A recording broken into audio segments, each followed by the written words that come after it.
Ye Tian and his sister stopped for a sausage on their way home. After getting their sausage, the siblings continued walking. Yu asked her brother to tell her what he wants to eat.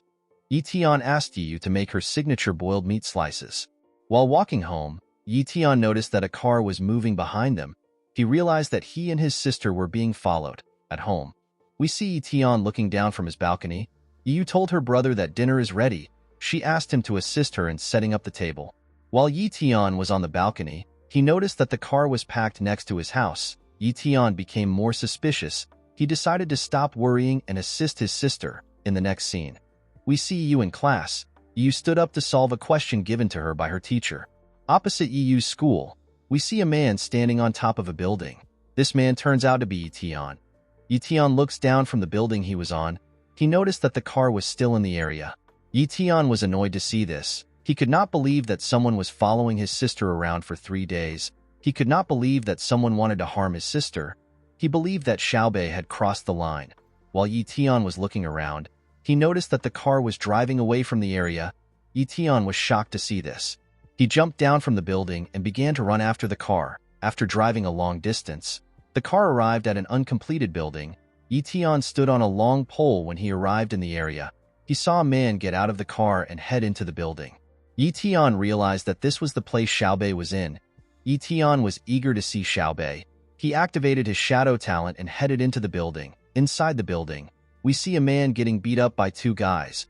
While on the floor, the man begged Xiaobei for forgiveness. He told Xiaobei that he does not have any money. The man assured Xiaobei that he would pay him the money once he has enough. He begged Xiaobei to let him go. Inside the building, we see Xiaobei sitting on some iron rods. Xiaobei told the man that his money will be doubled if he pays tomorrow. He told the man that money is not easy to get. The man got on his knees and begged Xiaobei. He told Xiaobei that his interest rate are too high. The man tried to appeal to Xiaobei. He told Xiaobei that he has elderly parents and young children to take care of. He begged Xiaobei to let him go. While the man was begging Xiaobei, his bodyguard entered the building. Xiaobei asked his bodyguard if he has gotten any news from Li Siyuan. While Xiaobei was questioning his bodyguard, we see that Ye Tian has entered the building. Ye Tian hid in a dark part of the building. Xiaobei's bodyguard told Xiaobei that he has not heard from the shadow assassin. He told Xiaobei that he will try to contact Li Siyuan through someone else. Upon hearing what Xiaobei's bodyguard said, Ye Tian became certain that Xiaobei was the one who sent Li Siyuan to him. Xiaobei walked up to the man who was begging him. He told his bodyguard that people always try to scam descendants of rich families like himself. Immediately he said this, Xiaobei began to hit the man with his leg. Xiaobei's bodyguard was terrified to see what his young master was doing. He told Xiaobei that he will never try to scam him. He told him that he has always served him faithfully. After Xiaobei crushed the man, one of the men in the building checked the man's condition. The man told Xiaobei that his debtor is dead. Xiaobei asked the men to get rid of the man's body. He asked his bodyguard if he knows how to take care of Ye Tian's sister. Xiaobei's bodyguard told Xiaobei that he will take care of Yu by himself. He assured Xiaobei that nothing will go wrong. He told Xiaobei that he does not need to worry. Xiaobei smiled when he heard this. He gathered his energy in his hand and attacked his bodyguard. The bodyguard spat out some blood and fell to the ground.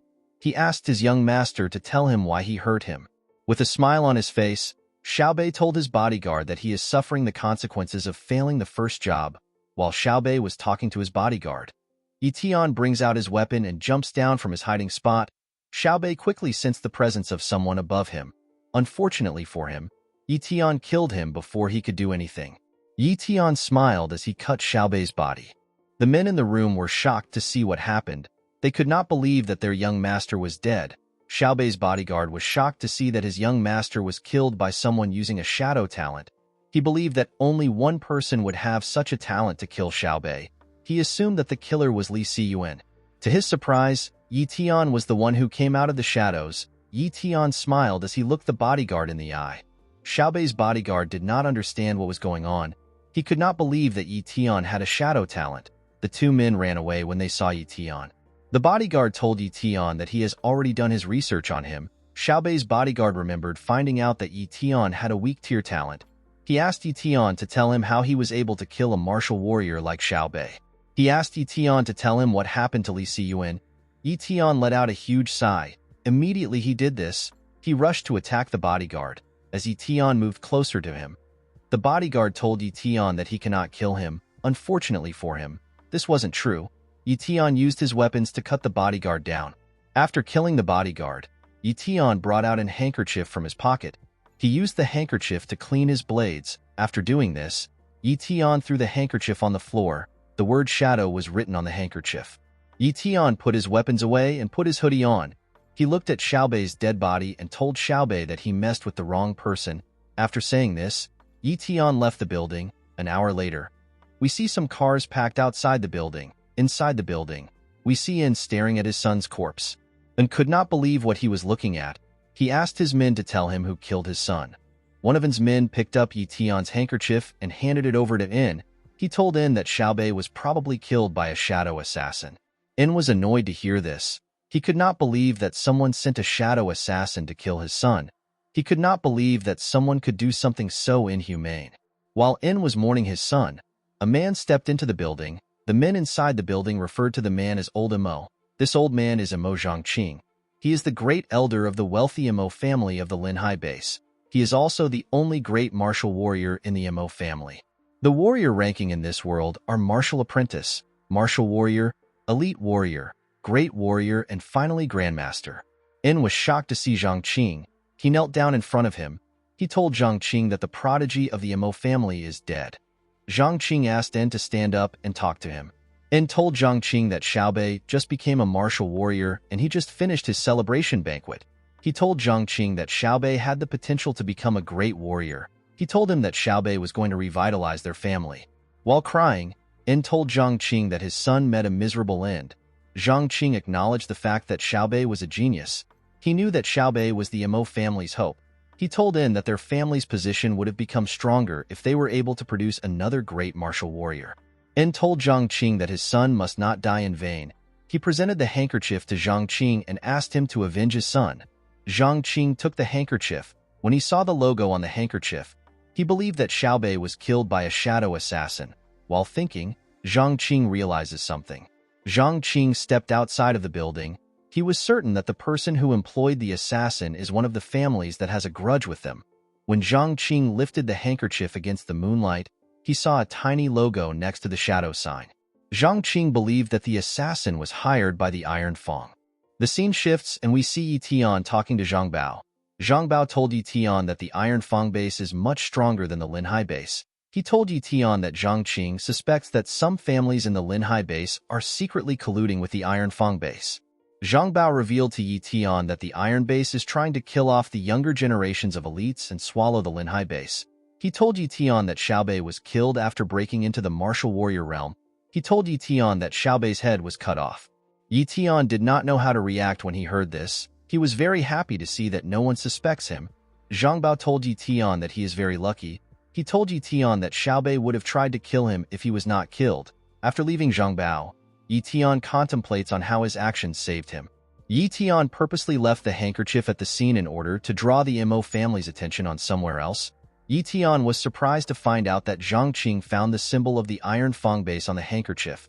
Ye Tian believed that Zhongqing wants to use the handkerchief as an excuse to stir up conflicts between the two bases. The next day, we see Ye Tian wake up at 4 a.m. After taking his bath, Ye Tian put on his clothes. He packed a bag and was about to leave his house. While Ye Tian was tying his shoelaces, Yu came to meet him. Ye Tian was surprised to see that his sister actually woke up. Yu asked her brother to tell her where he is going to so early in the morning. Ye Tian told his sister that he wants to go to the wild zone to train. He told his sister that he has to increase his strength as fast as possible. Yu was surprised to hear this. She remembered that her brother had just returned from a trip a few days ago. She realized that Ye Tian was going alone just like last time. Yu became worried. She asked her brother if he cannot go with some friends. Ye Tian told his sister not to worry about him. He asked her to wait for him at home. Yu ran to hug her brother when she heard this. She asked Ye Tian to come back early. Ye Tian told her that he will definitely come back. The scene shifts and we see Ye Tian running in the wild zone. After running for a while, Ye Tian stops to check out the area he was in. Ye Tian heard that there are high-level monsters in the area. Ye Tian knew that he could not fight any high-level monsters with his strength. He decided to only fight lower-level monsters. With a smile on his face, Ye Tian said that he will become a martial warrior in this place. Immediately he said this, the ground began to shake. Ye Tian assumed it was an earthquake. After looking around, Ye Tian realized that two monsters were fighting. The monster which looked like a cow was crushing a centipede-like monster.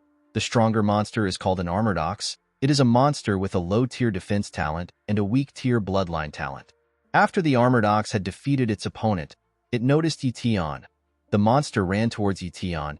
Ye Tian put his bag down and rushed to attack the monster. When he got close to the monster, he brought out his primordial weapons. Ye Tian spun in the air and attacked the ox with a crazy momentum. Unfortunately for Ye Tian, the monster blocked the attack with its shield. Ye Tian was surprised to see how strong the monster's defense ability was. The monster screamed and pushed Ye Tian back with its roar. Ye Tian got thrown into a boulder. He stood up and smiled. He was happy to see that he came upon a good talent. He told the ox that he will make the talent his. Immediately he said this. Ye Tian rushed to attack the monster.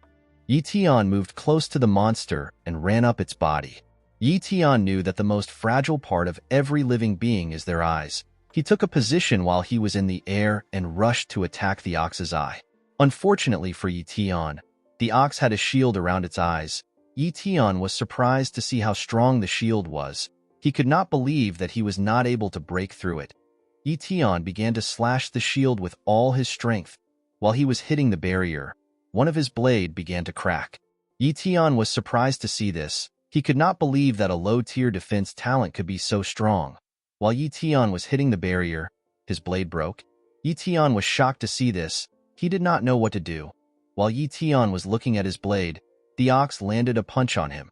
Ye Tian took some damage and flew back. He hit a boulder. Ye Tian realized that the defense talent is quite powerful. Ye Tian wanted this overpowered talent for himself. Unfortunately, his ability could not be used until the next 16 days. Ye Tian stood up from the rubbles and decided to think of his next move.